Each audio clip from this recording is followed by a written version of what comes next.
Take off your headphones. If you can't follow orders, I'll arrest you. The person talking to me during a traffic stop while I was on a drive date with my girlfriend was a police officer. Wait a minute. What she's wearing is a hearing aid. What? If you're gonna resist, I'll add obstruction of justice to your charges and make it worse for you. At that moment, I couldn't believe my ears when I heard the words my girlfriend uttered with a shocked attitude. Go ahead. Do whatever you want. And so, we ended up being taken to the police station.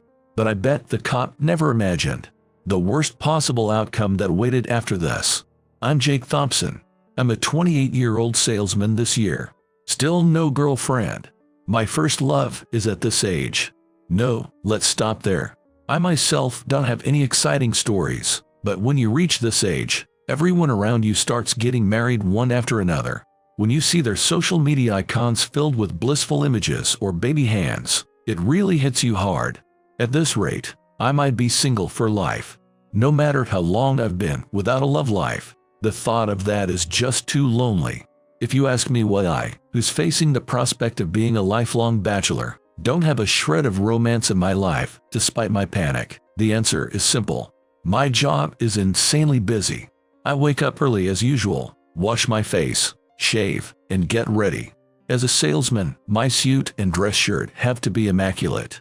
It's pretty bleak that I iron them myself every day. And before heading to work, I stop by my regular cafe. I'll have a black coffee, please. Sure thing. One black coffee coming right up.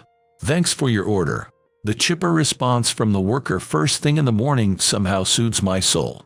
Even though they're working from this early hour, the fact that they can greet customers with a smile is worthy of respect.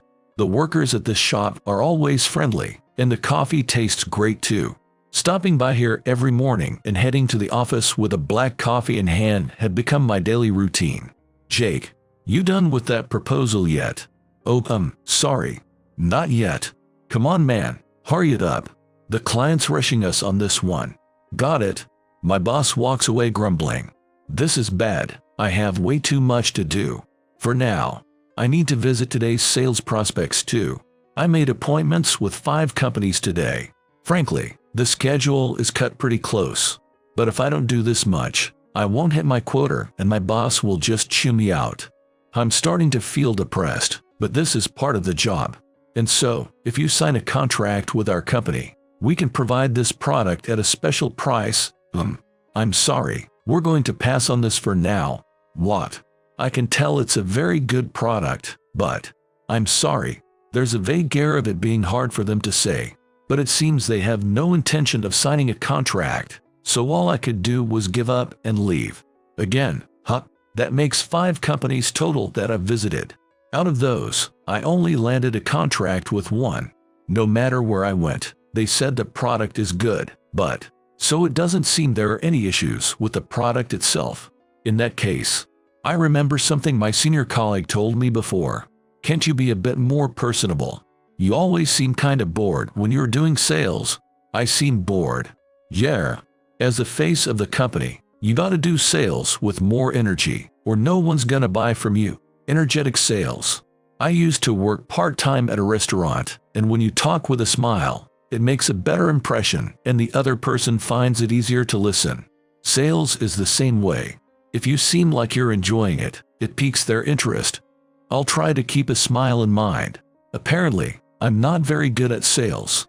I can't help but make a strained expression instead of a smile due to how busy and tired I am. And sometimes I don't prepare enough materials and end up doing a half-baked sales pitch. When it gets like this, my sales attempts inevitably fail one after another, and my motivation keeps dropping. I feel like the amount I smoke has increased compared to before, probably from the irritation. I want to quit, but I can't seem to stick with it. Jake, how long are you gonna keep working? Oh, I'll be heading out soon. Preparing documents is important, but what's important for you is sales ability. You gotta look around more.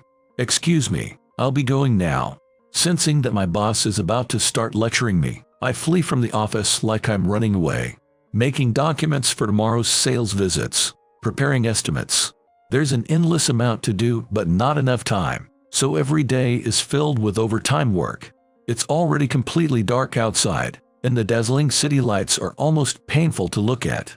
The time is already 9:30 p.m. Another long overtime session. Swamped with a brutal workload every day. I don't have time for romance. Weekdays are for work. On my days off, I'm either lying around at home exhausted or busy catching up on household chores. Seeking out encounters was out of the question. Morning came again today. Still feeling depressed, I get ready as usual and leave the house. I go to my regular cafe like always, and I see an unfamiliar girl standing at the counter. Maybe they hired someone new. "Excuse me, one black coffee please." When I speak to her, she makes a troubled expression for just a moment. Then she speaks in a stilted way. "I'm sorry, I'm deaf, so please point to your order." What? She's deaf. I look near her ears and see that she's wearing hearing aids. She's speaking and reacted to my words, so maybe she can hear a little. But if she's wearing hearing aids, it must mean she's practically deaf. I never imagined they'd hire someone like that. Feeling a bit puzzled, I point to the black coffee on the menu she's holding out.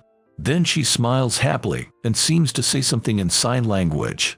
Wait, I don't know sign language. As I'm standing there at a loss, this time she giggles with a laugh. "Thank you very much." "Oh, I see. No, I'm the one who should apologize for not noticing. Wait, you can't hear me, right? I'm sorry." Hee. I reflexively speak. Then remember that it won't be conveyed to her and apologize without thinking. But even that might not be getting across to her fully, and in my fluster, it seems she found that funny. She laughed at me. In any case, it's a relief that she doesn't seem to be offended. I take the freshly made black coffee and leave the shop. It was the same shop as always, but it felt fresh, like I had gone to a completely different place. After that, I often saw her standing at the counter. She comes to work early every morning, which impresses me. "Good morning." The usual, "Please." "Okay." I habitually speak while pointing to my order, which I've gotten used to. She prepares the coffee with a smile and hands it over like always. At that moment, she passes me a small card along with the coffee. "What's this?" Looking at it, it seems to be a card with a brief message. It says thank you for your hard work every morning, and for a second my heart races. To think she remembered me, just one of her many customers. Before I knew it, I had become drawn to her as she earnestly worked while shouldering the handicap of being deaf. The way my heart pounds when she smiles at me. Then one day on my day off, my fridge is nearly empty. I really need to go grocery shopping. I finally drag myself up and head to my usual supermarket, where I spot a familiar face I've been seeing lately. Oh, she must have noticed me too, as our eyes meet. It's the worker from that cafe. I never imagined I'd run into her here. "Hello, is it your day off today?" "Oh, yes, it is."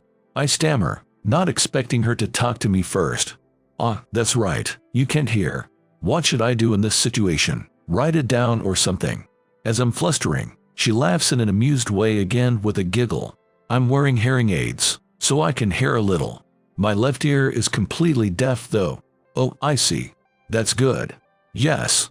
When I'm at work, I ask customers to point to their orders as much as possible to avoid mistakes. I think that way, both sides can order with peace of mind." "That's amazing. I can't believe you put that much thought into it. It's hard to tell someone has difficulty hearing just by looking at them, you know.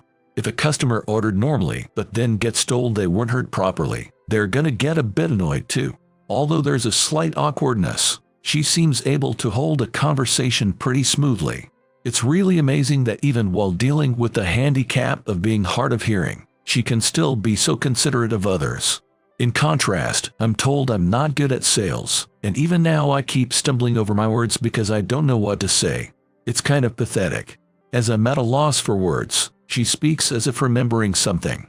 "Oh right, my name is Emily. Emily Clark." "Oh I'm Jake Thompson." "Miss Clark." "Yes." "Are you a salesman, Mr. Thompson?" "That's right." "How did you know?" "You're always wearing a well-pressed suit, so I just kind of figured." She really pays close attention to people. Huh, I never imagined she was watching me that closely. Feeling embarrassed now, I'm at a loss for words, and Emily hastily says, "I'm sorry for holding you up. You're on your way out, right? Please be careful." "Oh no, I should be the one apologizing. Thank you. I part ways with Emily. I was actually a bit happy to be able to talk this much with the person I'm interested in. She really is a good person. After that, my interactions with Emily continued. Good morning. Oh, good morning, Mr. Thompson. The usual, please. Sure. Work hard today. My order got through as the usual, and maybe because we introduced ourselves, Emily started calling me Mr. Thompson. It feels like we've gotten closer than just a regular customer. No, I can't get carried away. I'm just a customer, and Emily is a worker. I told myself that, but the more we interacted, the more my feelings of liking her grew. And then one day, I finally mustered up my resolve. The usual morning. I head to the cafe and order my coffee. The usual, please. 1 black coffee, right? And, if you don't want this, please throw it away. Huh? I thrust a memo at the puzzled-looking Emily, take the freshly made black coffee in one hand, and flee the store as if running away. I finally gave it to her. What I just forced on her was a memo with my contact info. There's no way I could ask to exchange contact info out loud. This is the best I can do. Ignoring my loudly pounding heart, I hurry to my workplace. I wonder if she'll contact me. Despite my worries, it came surprisingly quickly. During a work break, even as I'm battling eye strain from writing documents, I check my phone while smoking a cigarette in the smoking area. There are several notifications. A message saying this is Emily. I was surprised you gave me your contact info, along with a cute, surprised animal sticker. I can't believe she messaged me so quickly. Honestly, I kind of forced it on her, so I thought she might throw it away. I immediately typed thank you for contacting me. I always enjoy your customer service. I'll be sure to stop by again, and hit send. I notice that I'm getting carried away from her short message. No, but I think it's okay to dream a little here. After that, we kept exchanging messages, and on a whim I tried inviting her out to dinner, to which she readily agreed. I have fond memories of frantically searching for a tasty Italian restaurant. When it comes to stylish restaurants, Italian is the way to go. This should be a safe bet. On the day of, I head to the restaurant in fancier clothes than usual. I was so nervous that I arrived over 30 minutes early. About 10 minutes later, Emily arrived too. Her casual clothes are cute too. Sorry to keep you waiting. You're early. Well, I thought it'd be bad if I was late, so I came a bit early. Haha, you're pretty meticulous, huh, Mr. Thompson? I always thought you seemed like a diligent person. Is that so? Oh, let's order right away. I heard the pasta here is delicious. Really? I'm happy to hear that. I love pasta. To be honest, I don't remember the taste of the food at all. Just the fact that I went out to eat with the person I like filled me up. But Emily seemed to thoroughly enjoy the meal. After taking a sip of water at the end, she smiled. That was delicious. So thank you. I'll tell you about my favorite restaurant next time. Really? Are you sure? Yep. And I had fun chatting with you, Mr. Thompson. Other people tend to get hung up on the fact that I can't hear well and act awkward around me. I see. Come to think of it, why can't you hear, Emily? Oh, no worries at all if it's hard to answer. It's okay. I got sick in elementary school and lost my hearing. My left ear is completely deaf. In elementary school. That must have been tough. I was really shocked at first. I cried every night, but my parents and everyone around me made an environment where it was easy for me to get by, so I accepted it pretty quickly. It happened so suddenly after all. You're amazing, Emily, to be able to live like this even so. Thank you. Since I could originally hear, I'm lucky that I'm able to speak. It comes out a bit awkward though. So it happened suddenly when she was in elementary school. I had always wondered why she could speak even though she can't hear, but if she could talk until elementary school, that makes sense. After that, my interactions with Emily continued. At first it was just meals, but I tried inviting her on short trips, to the aquarium, to the zoo. Well, to put it bluntly, they were dates. Even though we're not dating. And then one day, I decided to say the words to Emily that I had practiced over and over at home by myself. Emily, what's up? You seem so serious. Would you be willing to go out with me? I've liked you for a long time. What? I'd be happy to. Really? Yeah. Otherwise I wouldn't go out with you here and there so much. I was interested in you too, Mr. Thompson. I can tell you're a sincere person, and you're always trying your best to show me a good time. I see. Thank you. I look forward to our relationship from here on. And so, Emily and I started dating. I was more and more drawn to how, even while shouldering the handicap of being deaf, she could look around and take action. I feel like she's a person who never slacks on putting in effort. I need to follow her example. Someday I'm gonna have to go greet your parents, Emily. You're thinking about marriage already by greeting them. Huh? I mean, I figure we'll get there eventually. And they're my girlfriend's parents, so a greeting is important. You don't have to get so flustered. My dad is super strict, so he might be scary when you go to greet him, Is that so? But I'll do my best when the time comes. That makes me kinda nervous to hear. But I do think a greeting is important, and I reflexively said that earlier. But I'm seriously considering marrying Emily. I'll have to go greet them someday for sure. Strangely enough, after I started dating Emily, my work performance started improving too. I would have signed a contract if it was a bit cheaper. I see. In that case, I think this product here will satisfy you. It's even cheaper than the one I introduced earlier, and comes with a solid warranty too. Oh, that price seems good. Alright, I'll sign a contract for that one then. Thank you very much. That fulfills my quota for today. I return to the office in high spirits, and my senior colleague calls out to me. Oh, Jake, you're back. Yes. Looks like you landed a contract too, and you've got a way better vibe than before. Is that so? Yeah. You started making eye contact when you talk. I wonder if it's thanks to Emily. Since Emily is deaf, she makes sure to watch people's eyes and mouth when she speaks. I naturally started looking at people's faces when I talked to match her. At first I wasn't used to it, so it was embarrassing. But making eye contact does tend to lead to the other person trusting you more. Maybe because my performance improved, but the number of cigarettes I smoke per day, which had been increasing day by day from stress, has decreased, and now I only smoke about one a day. I could tell for myself that my life was heading in a good direction. Then one day, you're always the one driving, Jake, so let me take over for once. Huh? You sure? Yeah. I have my hearing aids, and I do have a license. I see. Well then, I'll take you up on that and have you drive today. It feels fresh since I've been the one driving until now. And if she was able to get her license, it should be fine. Our regular drive date. I get in the unfamiliar passenger seat, and the drive begins. Nice weather again today. Yeah. Want to stop somewhere? I heard a tasty bakery opened up around here.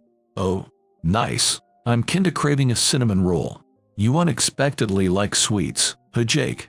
Shut up, sweets are good for recovering from fatigue. As we chat about trivial things while driving, we come to a road with little traffic. It seems this area doesn't have any big roads, just narrow streets. Emily is trying to drive safely, carefully checking for safety as she proceeds. That's when it happened. You in the car. Stop. What? Yes, you in that car. Pull over and stop. A sudden siren. Even looking around, there are no cars other than ours, and the police officer is clearly looking at us. Why are we being stopped? Emily also seems confused and not very convinced, but for now she stops the car on the side of the road as told, and we get out. The approaching officer said this with a somewhat smirking look. Driving with headphones on is a violation of the safe driving obligation. Don't you know that? I'm surprised by those words. It seems he's mistaking Emily's hearing aids for headphones. It's the opposite. Without those, Emily can't drive. Wait a minute. Those aren't headphones. She's deaf, and those are her hearing aids. Hey, making excuses.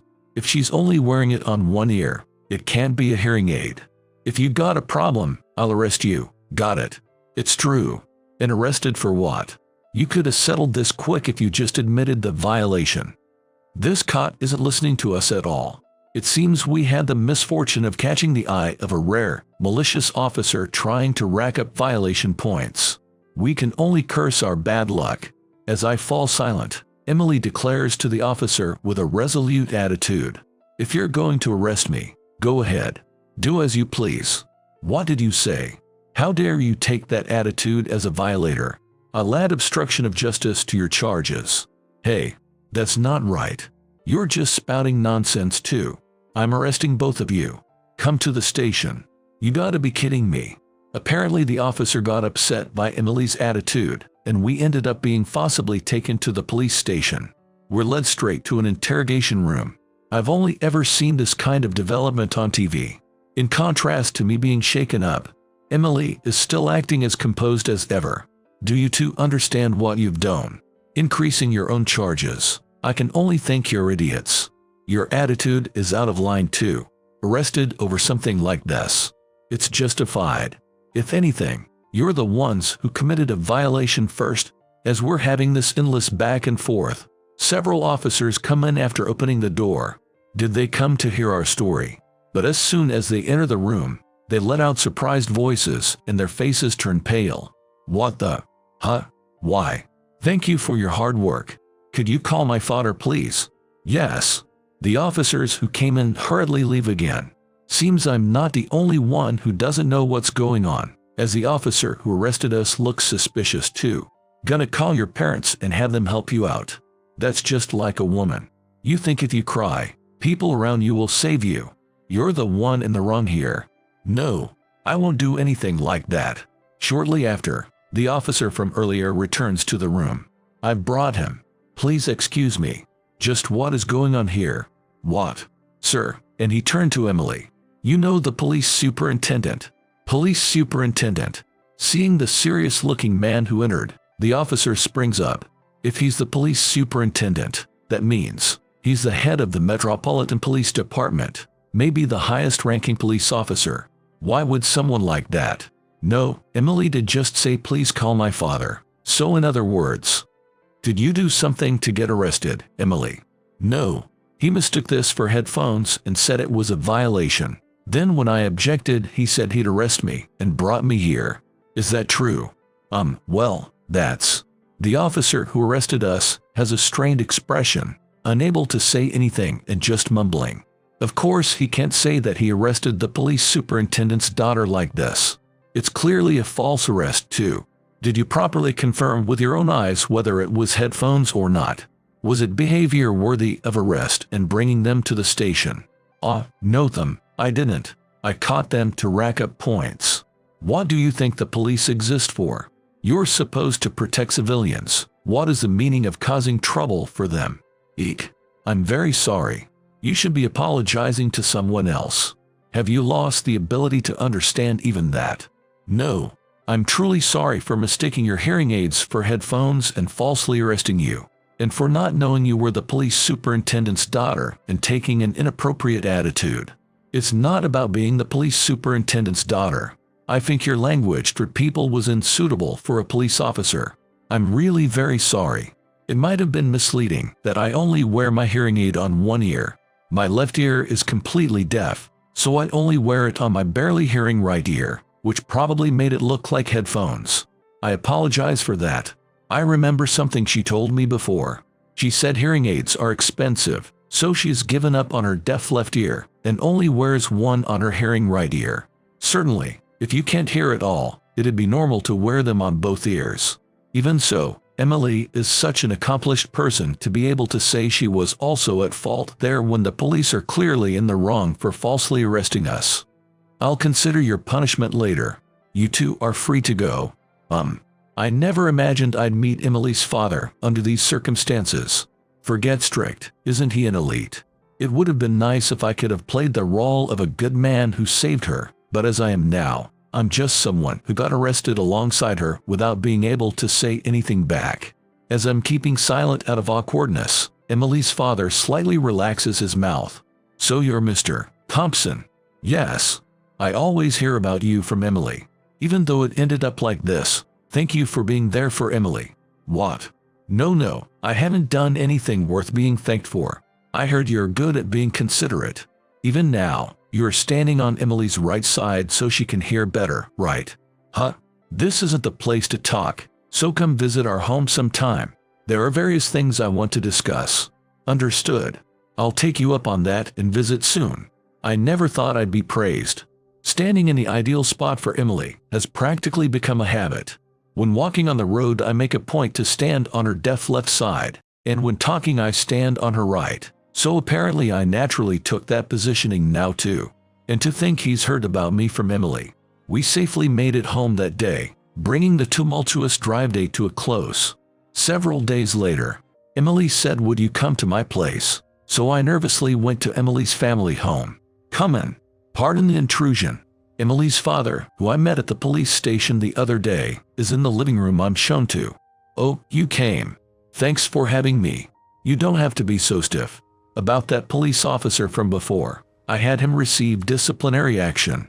Seems he was always trying to rack up points, issuing tickets even for things that weren't violations." "I see. I'm glad to hear that. Of course, he likely won't be able to become a police officer again. Someone who behaves like that isn't fit to be an officer. We don't want any more victims like us. If he was always doing it, he probably issued tickets like that to many people until now. What a nuisance. I'm glad he dealt with it properly." My relief is short-lived as the topic shifts to something that makes me nervous. "And I heard from Emily that you're apparently considering marriage." "What?" "Yes, that's right.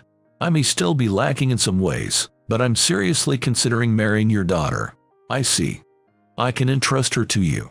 I'm the one who should be asking you to take care of my daughter." "Are you sure?" "Yes. Every story I hear about you from Emily is a good one. She may not look it, but being my daughter, she has a good eye for people. Maybe because of all the hardship she's been through until now, meeting you has put her at ease. She's always talking about you." "Hey, stop that. Ha ha ha. No need to get shy. It's the truth. I was super nervous because I heard he was strict, but he's actually very kind. I bet Emily can be so considerate of others because she was raised by such a thoughtful person. It does feel a bit awkward to be praised this much, but that evaluation is probably a fair one for the me that Emily has observed.